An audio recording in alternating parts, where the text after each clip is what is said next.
If you want to make your bad time sweet, go ahead and head over to the Sugar Shack collection. Link down below in the description box where you can get a discount on your purchase.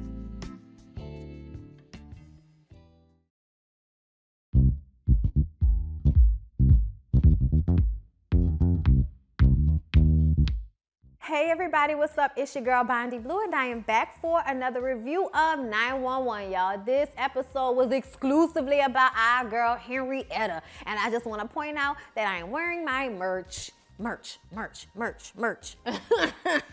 Okay, so y'all check down below in the description box and get the link to my website where you can get the merchandise. All right. So the episode started off showing us how Henrietta became a firefighter, okay? / first respondent, okay? You know, all of them things, all right? She helps you, all right? Ambulance, okay? So it starts off showing us Hen in a terrible wig. And this is when she was back with the, the white baby mama who all, drugged out, trying to steal a baby in jail, that story, okay? She's with her at this time, and she's at a dinner meeting with her, I guess her boss. She's a pharmaceutical representative, and they're talking to these clients about this medication and giving it to their clients, bloggity, bloggity, bloggity, bloggity, blah.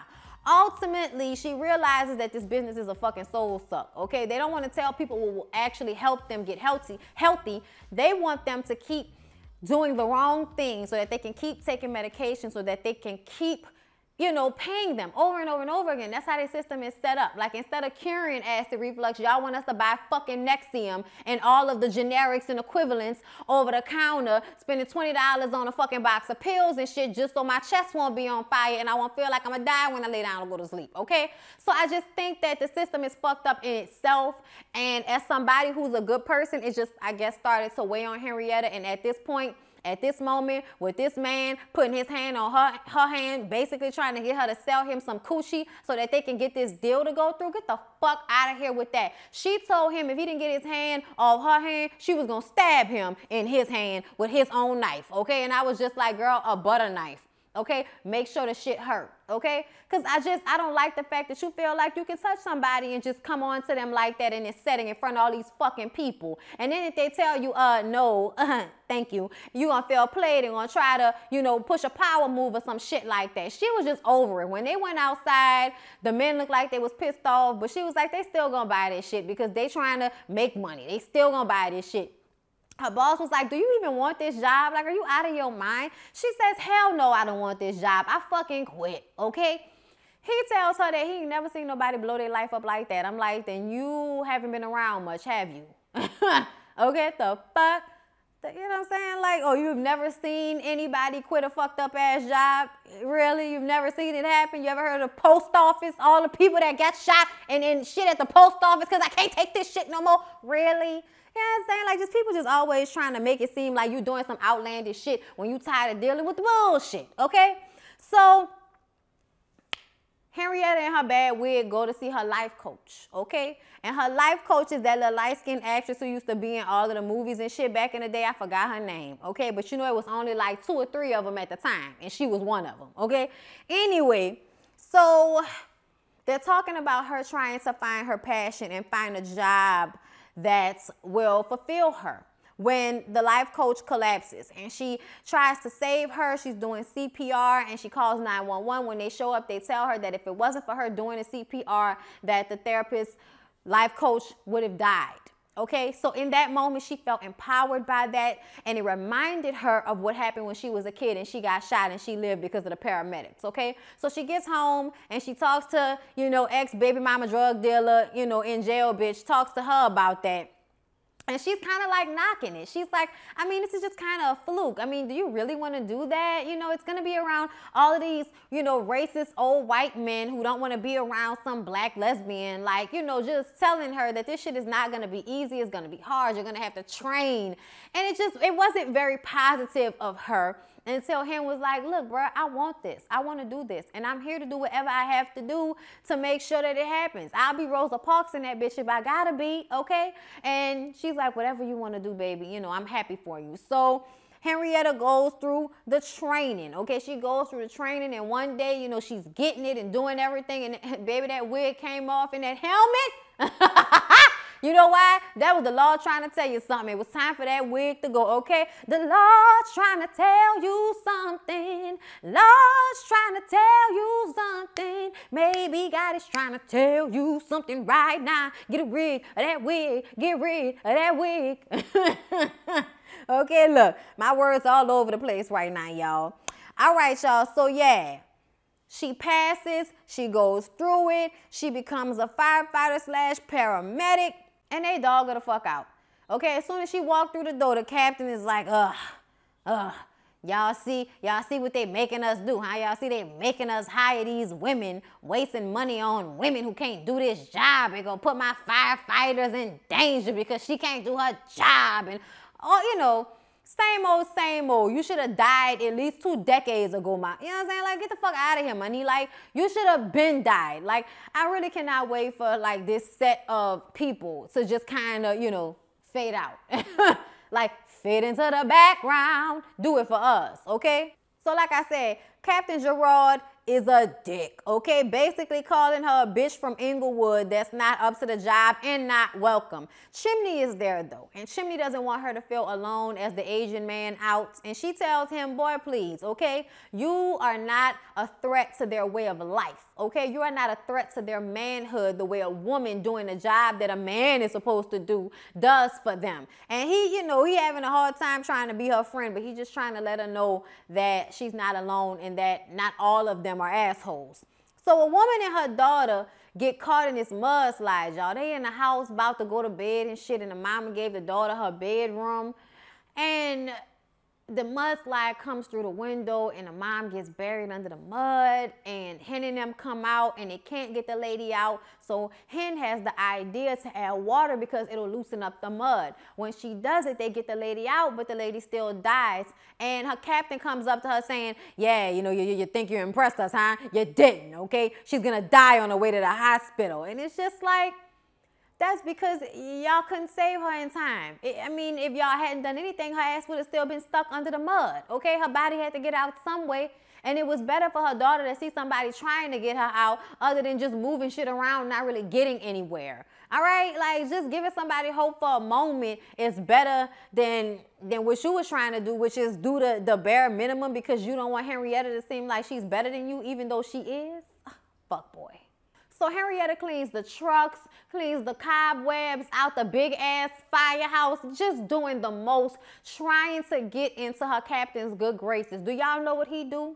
He try to act like he's impressed by it. Try to act like, oh, you know, you remind me of myself when I was younger, you know? And I would always be checking on all of the people that I saved. Did you go and check on that lady? And she was like, yeah, sir, I did. And then he takes his muddy fucking boot and puts it on top of the truck that she's just finished shining and cleaning, and then tells her that she missed the spot, and the next time that she doesn't follow his instructions, she's gonna be fired. You didn't give any instructions, money. You just stood there because you didn't know what to do, Captain.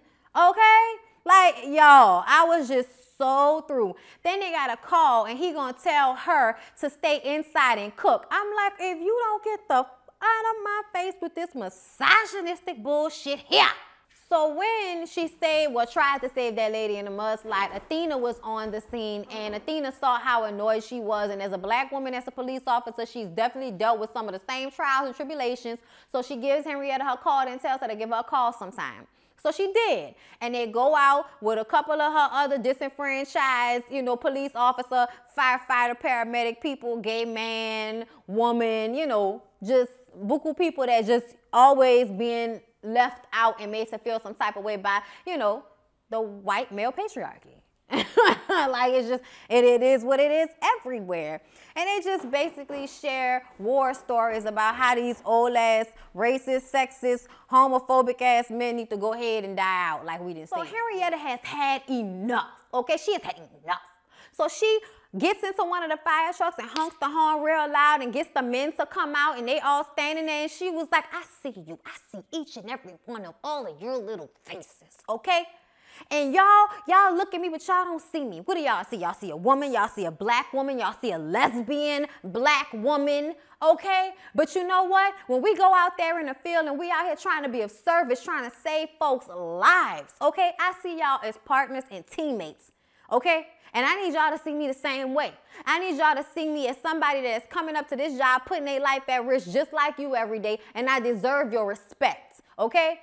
Y'all out here hazing me all hard and shit like that. She just, you know, got some shit off her chest and commanded her respect. That asshole of a captain trying to give her the slow clap, and you know it was about to be some drama, but then Saved by the Bell, they got called to an accident. A limo seems to have almost ran off the road and hit a tree, and the tree was on the edge of a cliff that went down into like a ravine and some water or some shit like that, okay? And Henrietta saw yellow paint on the front of the limo. This asshole gonna tell her he don't have the resources to waste on her hunch because they have yellow paint on the front of the car. And she was like, man, fuck out of here. If I don't go down there and check to see if somebody is hurt, then I don't need to have this job. So she goes down there, and Chimney, being a good guy that he is, he goes down there with her.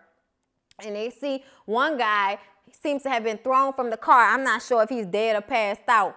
But then they get to the water because they see the car is under the water. They get down there, and there's a little boy, 10 years old maybe.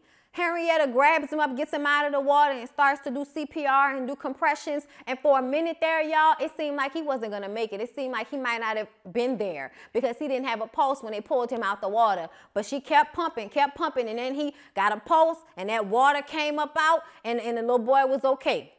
That little boy would have died had they been relying on the instincts of that fucking captain that doesn't deserve to be there, that should have been fired years ago.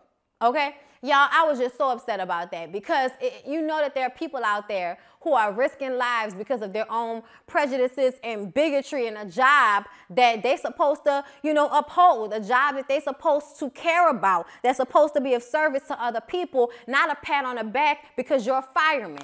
And that's really what it seemed like a lot of these men get into this for, is so that they can have people basically kissing their feet, telling them how great they are. Y'all, I can't deal. They get back to the firehouse, and Henrietta thinks she about to get it. She tells Chimney has been nice working with him, goes back there looking for Captain Garrett so he can fire her for not listening to his dumb ass yet again. But instead, it's his replacement and his boss, okay? The boss was like, we heard that a lot of people have been complaining about him and the way he's been treating you. And she was like, what? I didn't file any complaints. And he was like, we didn't say it was you, and we can't tell you who it was. All we know is we heard enough, and he's been let go. This is your new captain. Okay, Chimney already knew. Chimney already knew because Chimney probably was one of the ones that filed the complaint. And it seemed like probably some of the white boys did it too, because when she did everything that she did, they came up to her and was like, man, good job, yeah, like you did that. And I was like, somebody give my girl her roses, because she out here being smart, okay, figuring it the fuck out while y'all sitting up there working harder, not smarter. That's why y'all need women. Y'all need women wherever y'all can have women, because men tend to work harder and not smarter sometimes, okay? Anyway, y'all, the episode was very good. We got a chance to see what Henrietta's purpose was and how she got to where she is and being this great, you know, paramedic and firefighter. And to watch her story, I thought it was great. I thought it was a really good episode, and it brought into question and made people think about, what is your purpose? What is your purpose? I feel blessed to have found mine. Regardless to in what avenue I'm doing it, I feel like it's to entertain people. It's to make people feel good with the way I communicate, the way that I sing, the way that I perform. Whatever I'm doing, I feel like I'm supposed to be making you feel good visually and vocally. Okay? So, you know, I love that they brought attention to that, because that's a lot of the times what causes people to be so depressed and so out of it when they feel like they don't have a purpose. They don't know what they're here for. So yeah, y'all, the episode was good. I hope y'all enjoyed the review. Please don't forget to like, comment, and subscribe to my channel if you have not already. Follow me on Instagram at BONDY.BRITTANY. I appreciate y'all. I love y'all, and I'll see y'all in the next one.